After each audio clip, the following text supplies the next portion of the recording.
Buenos días para todos. El grupo 2 presenta la versión definitiva de la información previa y los avances en la cartilla para el primer objetivo. El grupo está integrado por los profesores Esteban Palacios, Germán Murillo y quien les habla Danilo Álvarez, bajo la tutoría del profesor Héctor Arandia. Hoy hablaremos de tres aspectos únicamente. El primero de ellos es los problemas que hemos enfrentado y cómo los hemos resuelto, especialmente en la parte uno. Problemas que no hemos podido resolver, ya los mostraremos, y cuestiones que consideramos originales del trabajo. Bueno, en primera instancia y en la versión definitiva de la información previa, ya hicimos la corrección de los grafos que quizás durante el periodo de la maestría no habíamos elaborado verticalmente. Nos parece que, y como lo dijo el profe Pedro, es una muy buena sugerencia para que hacia futuro pues se tenga este manejo vertical y pues como migrar de los horizontales a los verticales en MAT. Estas son las primeras cosas que ya hemos corregido. La segunda es errores conceptuales. Quizás esto y visto con el tutor y con el profe. Eh, a veces nos dejamos viciar un poco por eh, las ideas que nos pueda llegar a traducir la inteligencia artificial. Y aquí cometimos un error en usar ideas de dual, aun cuando están relacionados con la parte del análisis de contenido y cognitivo. Sí caímos en el error, en este caso, por ejemplo, de hablar de los sistemas de representación de manera externa e interna, cuando pues desde MAT la cuestión solamente se ve desde la parte externa. Este fue un error de concepto que tuvimos que volver a reevaluar y que lo hemos cambiado ya. Lo cambiamos para la versión que el tutor nos revisó y ya quedó bien. Otro error conceptual, mal yo creo que fue por redacción de nosotros y falta de justificación, fue confundir MAT con PISA 2012 en el concepto de fenomenología. El profe nos hace saber que eso es un error grave y evidentemente nos tomó un poco más de tiempo cambiar la redacción que ven arriba con la redacción que ven abajo. Volvimos a hacer todo, digamos, como el análisis de lo que era la fenomenología, no confundirla simplemente con la palabra fenómeno o con textos de PISA. Este fue otro reto importante en la versión definitiva de la información previa. Finalmente, a esta versión definitiva de la información previa, algunas cuestiones importantes. Quizás durante el aprendizaje de MAT aprendimos que teníamos que plantear los objetivos no tan directamente con el contenido que estábamos manejando. Siempre manejamos la palabra variabilidad o dispersión para referirnos al cálculo de la desviación estándar.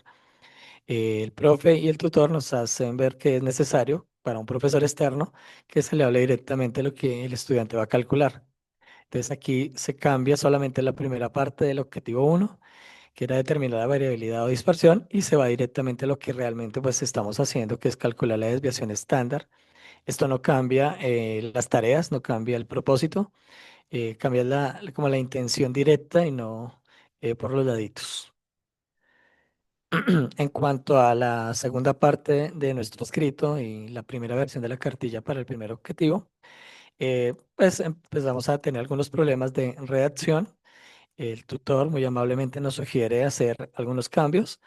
Aquí pues no los hacemos como tan directamente, lo incluimos, pero cambiamos como la redacción de todo el párrafo para que tuviera mayor sentido. Errores que todo el tiempo nos están causando problema. CR32, falta de coma, por ejemplo, en la última parte del escrito tuvimos 16 apariciones.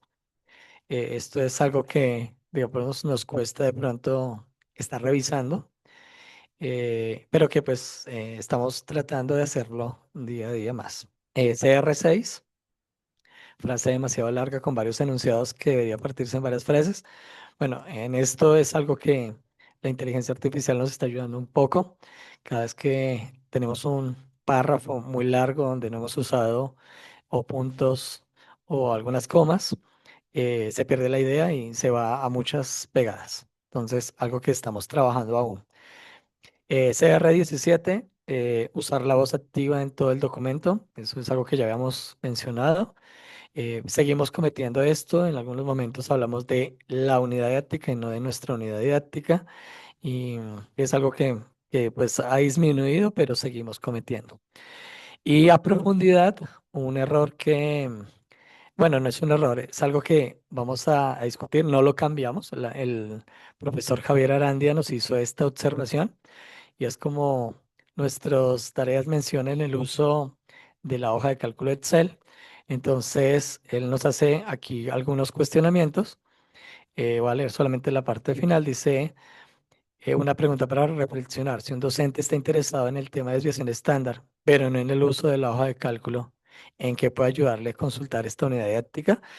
Nos pareció que era algo importante para reflexionar y no para corregir simplemente. Es decir, en el texto aún no lo hemos corregido, pero es una reflexión muy seria que tenemos que hacer para la actividad 8.3. En cuestiones originales del trabajo, hicimos un ejercicio. Este ejercicio ha sido bastante interesante.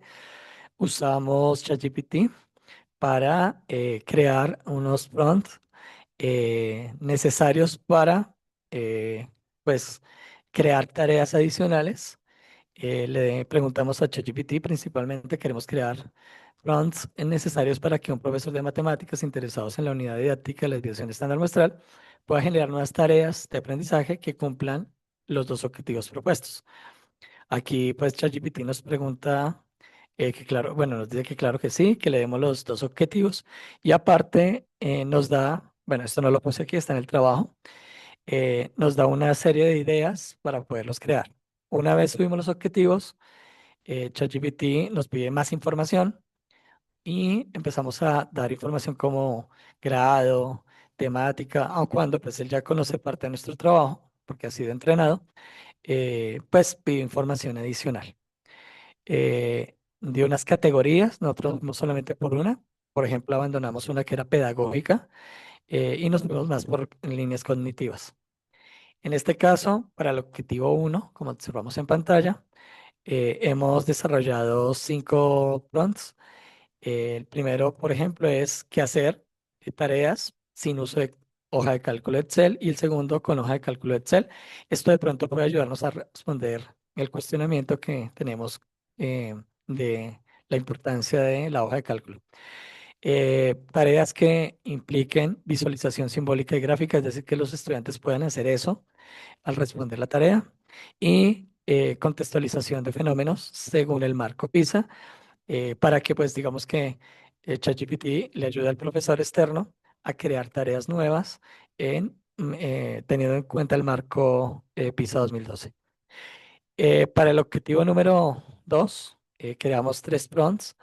El primero es para interpretación. Bueno, aquí recordamos que el objetivo 2 busca que ya el estudiante pueda interpretar. Entonces, queremos que ChatGPT le ayude al profesor a hacer interpretación tareas de interpretación e información gráfica, de contextualización del fenómeno, es decir, que lo explique, y de tarea comparativa, es decir, que genere tareas donde pueda comparar las desviaciones estándar de varios fenómenos.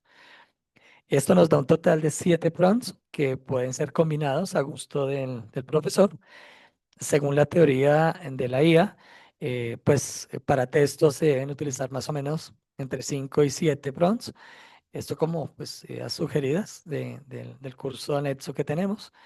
Y algo que hicimos adicional fue crear unos prompts, si el profesor quiere mirar.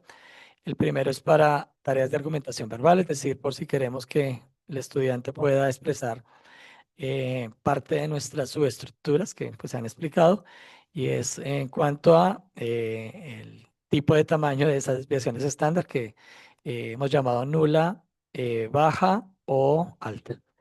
Y un plus más para que el profesor externo pueda agregárselo a ChatGPT y es para que el ChatGPT pueda actuar como asistente pedagógico de él si quiere crear sus propios prompts. Entonces aquí dejamos uno final para que él simplemente pueda meter en ese espacio el objetivo de la actividad o objetivos de actividades futuras que él quiera hacer. Este fue nuestro trabajo.